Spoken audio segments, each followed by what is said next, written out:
Mastermind की आज पेशी है। शहनवाज को देर रात गाजियाबाद लाई है यूपी पुलिस। ऑनलाइन धर्मांतरण का मास्टरमाइंड है शहनवाज। 15 जून तक ट्रांजिट रिमांड पर है बद्दो और थाने कोर्ट ने बद्दो को 15 जून तक यानी कि 3 दिन की रिमांड पर भेजा है। देर रात यूपी पुलिस की टीम शहनवाज उर्फ बद्दो को लेकर गाजियाबाद पहुंच चुकी है। अब शहनवाज उर्फ बद्दो से तमाम सारे सवाल जो यूपी पुलिस की तरफ से लिस्ट तैयार की गई है वो पूछे जाएंगे। ऑनलाइन गेमिंग के जरिए धर्मांतरण कराने वाले मुख्य आरोपी शहनवाज मकसूद उर्फ बद्दो की मुश्किलें बढ़ गई हैं। थाने कोर्ट से रिमांड मिलने के बाद बद्दो को देर रात यूपी पुलिस गाजियाबाद लेकर आ गई है। ऑनलाइन गेमिंग के मास्टरमाइंड शहनवाज मकसूद उर्फ बद्दो को गाजियाबाद पुलिस टीम फ्लाइट के जरिए देर रात गाजियाबाद लेकर पहुंची है और अब उसे गाजियाबाद में रखा गया है। सुरक्षा की दृष्टि से उसे अनजान जगह पर रखा गया है और सुरक्षा के चाक चौबंद इंतजाम भी वहां पर किए गए हैं। दरअसल बद्दो को सोमवार को थाने कोर्ट में पेश किया गया था, जहां अदालत ने उसकी ट्रांजिट रिमांड यूपी पुलिस को सौंप दी थी, जिसके बाद गाजियाबाद पुलिस धर्मांतरण के मास्टरमाइंड को वापस यूपी लेकर आ गई है।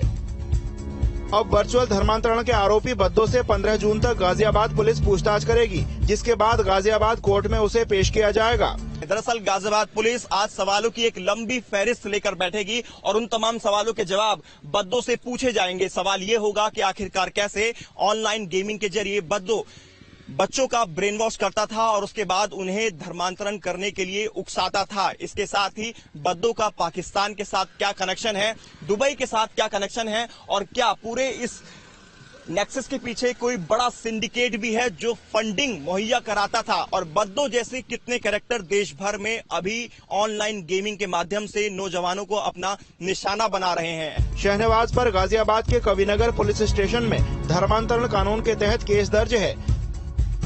बद्दो के खिलाफ 30 मई को जैन समुदाय के किशोर के पिता ने केस दर्ज कराया था। बद्दो से पूछताछ के बाद ही धर्मांतरण मामले की सभी कड़ियां जुड़ सकेंगी और सभी सवालों के जवाब मिलने की उम्मीद है। 3 दिन की ट्रांजिट रिमांड मिली है पुलिस को, जिसमें 15 तारीख को गाजियाबाद की कोर्ट में अब पुलिस को पेश करना है। उससे पहले तमाम सवालों से पर्दा गाजियाबाद पुलिस को उठाना है और सभी कड़ियों को आपस में जोड़ना है। तो देखना होगा क्या कुछ खुलासे गाजियाबाद पुलिस द्वारा बद्दो को लेकर किए जाते हैं। वीडियो जर्नलिस्ट पुनीत के साथ हिमांशु शर्मा, न्यूज स्टेट गाजियाबाद। और इसी खबर पर तमाम जानकारी के साथ में गाजियाबाद से संवाददाता हिमांशु हमारे साथ लाइव जुड़ गए। हिमांशु, 3 दिन का वक्त मिला है यूपी पुलिस को। सवालों की लिस्ट बहुत लंबी है, बहुत सारी जानकारी भी यूपी पुलिस को जुटानी है, विदेशी फंडिंग को लेकर भी खुलासा करना है। ये तमाम सारे सवाल बद्दो से पूछे जाएंगे, लेकिन अभी फिलहाल बद्दो को कहां पर रखा गया है और क्या पूछताछ शुरू की जा चुकी है बद्दो से?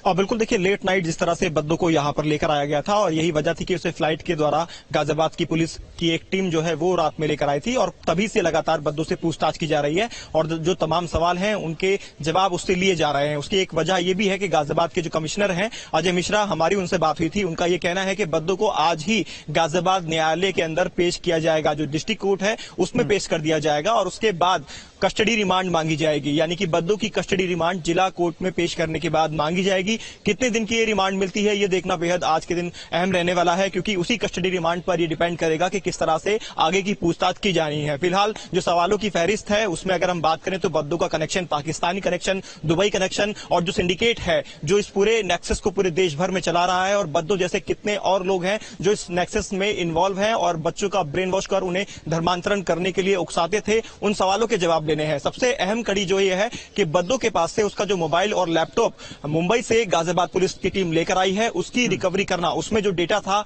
वो पूरी तरह से गायब है, उस डेटा को वापस रिकवर करना है। उससे जो गाजियाबाद पुलिस के पास डेटा है उसको मैच कराना है और उन्हीं सबूतों को गाजियाबाद न्यायालय में पेश किया जाएगा। न्यायालय के बाहर ही इस वक्त हम मौजूद हैं। तस्वीरें आप देखेंगे तो मेरे पीछे देख सकते हैं जिला एवं सत्र न्यायालय गाजियाबाद, यहीं पर गाजियाबाद पुलिस उसको लेकर आएगी। उससे पहले बद्दो का मेडिकल टेस्ट कराया जाएगा और मेडिकल कराने के बाद अनुमान ये लगाया जा रहा है कि 12 से 1 बजे के बीच में बद्दो को न्यायालय लाया जाएगा। जाएगा और उसके बाद न्यायालय में पेश करने के बाद जो सबूत हैं गाजियाबाद पुलिस कोर्ट के अंदर रखेगी और उसके बाद उसकी कस्टडी रिमांड मांगी जाएगी। कस्टडी रिमांड कितने दिनों की मिलेगी ये देखना बेहद अहम रहने वाला है। हालांकि कोशिश ये रहेगी ज्यादा से ज्यादा दिनों की कस्टडी रिमांड बद्दों की मिल सके ताकि जो तमाम कड़ियां हैं उनको जोड़ने का समय गाजियाबाद पुलिस के पास रहे। और क्योंकि इस पूरे मामले के अंदर आईबी भी लगातार अलर्ट थी, एटीएस की टीम को भी बद्दों से पूछताछ करनी है, तो वो भी पहलू इस पूरे मामले में देखने को मिल सकते हैं। क्योंकि पूरे राज्य के देश की बात करें तो 5 राज्यों से कनेक्शन इसका साफ तौर पर देखने को मिला था। और जो टारगेट पर रहते थे अब्दुल को गिरफ्तार किया गया था, क्या उसकी तरफ से इस बात की जानकारी दी गई है कि इस नेक्सस में, इस रैकेट में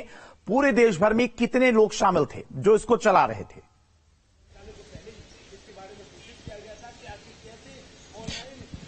देखिए, अब्दुल रहमान की गिरफ्तारी 4 तारीख को की गई थी और 4 तारीख को उसकी गिरफ्तारी के बाद उसे जेल भेज दिया गया था। अब्दुल रहमान पर यह आरोप था कि उसको पता था कि 2 हिंदू नाबालिग लड़के हैं जिनको वो लगातार नमाज पढ़ाने के लिए मस्जिद बुलाता था और नमाज पढ़वाता था, यानी कि उनका ब्रेन वॉश करने में उसका अहम योगदान रहा है। लेकिन बद्दो के साथ उसका सीधा कनेक्शन नहीं निकलकर सामने आया था। लेकिन अब जब बद्दो गाजियाबाद आ चुका है और पुलिस रिमांड पर लेगी आज कोर्ट से उसे, तब जरूर अब्दुल रहमान और बद्दो को आमने सामने बैठाकर इस बात के बारे में पूछा जाएगा कि इनका क्या कनेक्शन है। क्योंकि कोई ना कोई मौलवी का इन्वॉल्वमेंट जरूर होता है। अगर बच्चों का ब्रेन वॉश किया जाता है, नमाज किस तरह से पढ़ी जाए, किस तरह से आगे के जो इनके धर्म के नियम हैं उनको सिखाया जाए, तो इसको लेकर मौलवी मौलाना का इन्वॉल्वमेंट जरूर रहता है। तो अब्दुल रहमान और अगर हम बात करें बद्दो शहनवाज को आमने सामने बैठाया जाएगा। जो किशोर हैं जिनका धर्मांतरण अब तक अब्दुल रहमान या फिर कहें कि शहनवाज मकसूद द्वारा कराया गया, उनको भी आमने सामने बैठाकर पूछताछ की जाएगी। अगर सही तरह से शहनवाज सवालों के जवाब नहीं देता है तो जो इलेक्ट्रॉनिक एविडेंस गाजियाबाद पुलिस ने अपने पास इकट्ठा किए हुए हैं, उन इलेक्ट्रॉनिक एविडेंस को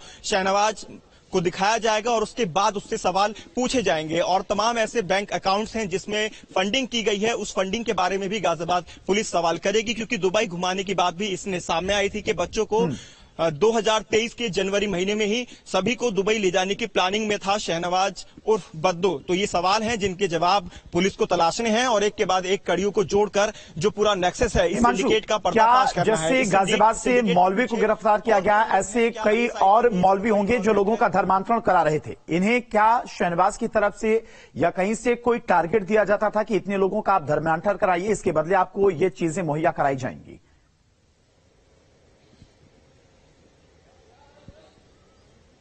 और बिल्कुल ये कहने में कोई दो राय नहीं होगा कि शायद कोई संगठन है या सिंडिकेट है जो इस तरह एक टारगेट दिया करता था और उसके लिए एक मोटी फंडिंग इनको दी जाती थी। क्योंकि 7 अकाउंट अब तक शहनवाज के मिले हैं जो अलग अलग नाम से थे, जिनमें अलग अलग ट्रांजैक्शन की गई है, यानी कि उसके माध्यम से अलग अलग जगह पर पैसा भेजा गया और अलग अलग जगहों से पैसा उस अकाउंट में आया भी है। तो ये जो अकाउंट्स हैं इनकी जानकारी की जाएगी, कहां से ये फंडिंग की जा रही थी, क्या मौलवी मौलानाओं को भी इसमें फंडिंग की जा रही थी और उनको ये टारगेट दिया जाता था कि हिंदू जो नौजवान हैं, नाबालिग हैं, उनको वो ब्रेन वॉश करें और उसके बाद मुस्लिम धर्म में उनको कन्वर्जन कराया जाए। तो ये तमाम ऐसे सवाल हैं जिनके जवाब अब बद्दो देगा। लेकिन अब सबसे बड़ी जो कड़ी वो यही है कि आज गाजियाबाद पुलिस कोर्ट में लेकर उसको राय आएगी और उसके बाद यूपी पुलिस की पूछताछ के बाद हो सकता है एटीएस की टीमें भी शहनवाज उर्फ बद्दो से पूछताछ करें, क्योंकि मामला काफी बड़ा है। फिलहाल तमाम सारी जानकारी के लिए आपका बहुत बहुत शुक्रिया। तो शहनवाज उर्फ बद्दो इस वक्त गाजियाबाद में है। यूपी पुलिस की टीम उससे सवाल जवाब करेगी, तब जाकर इस रैकेट